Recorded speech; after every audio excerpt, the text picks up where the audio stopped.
Violence is brutal, violence is savage, it's scary, psychologically it drains you, okay? Even down to the smell. If you've been in a combat zone, a war zone, even the smell is not nice. Okay, there's lots of aspects to violence. Okay, so when you're in your training with your training partners and your friends and all the rest of it, you can try and say, oh, that was great, quite cool, I would do this and I would do that. Constantly remind yourself, and this goes for me as well, like I was saying, we had a conversation about fighting last night, I'm scared of getting a fight. Okay, not because I'm any better than you guys or any worse than you guys, we're all equal here, but I'm scared to get into a fight. Okay, I don't want to get hurt.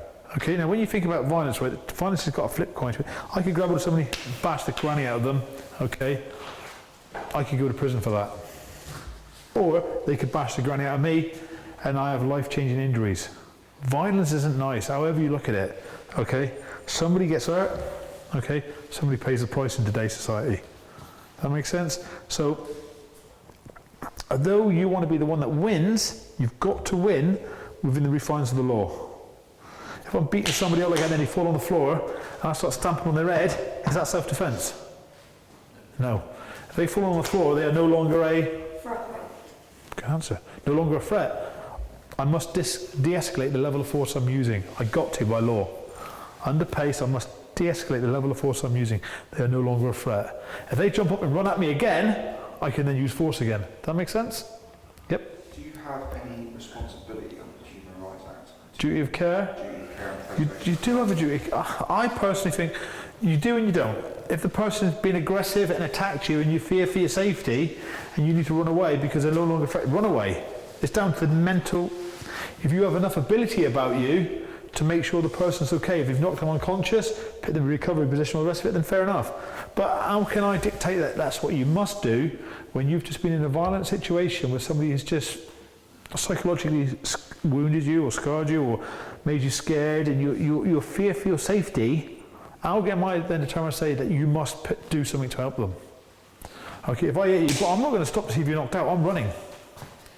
I'm running probably before you hit the floor. Does that make sense? That's where I want to be with this. Okay?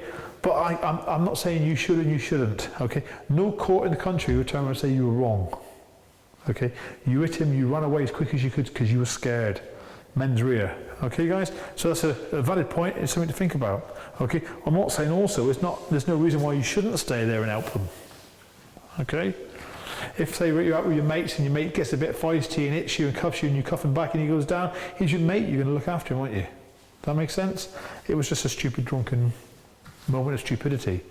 If it's some bloke that's just tried attacking your child and that, and you're trying to get your child out of the way and you hit them and they go down and you carry on running with your child to get your child to safety, you ain't going to turn around and worry about that person. Okay? Is there any difference in that? No. It's the same principle. It's the same concept. You're not really going to be put in a situation which is going to cause you any problems with the law, as long as you're not constantly stamping on their head or kicking up and down the drive. Does that make sense? So, de-escalate the situation, run.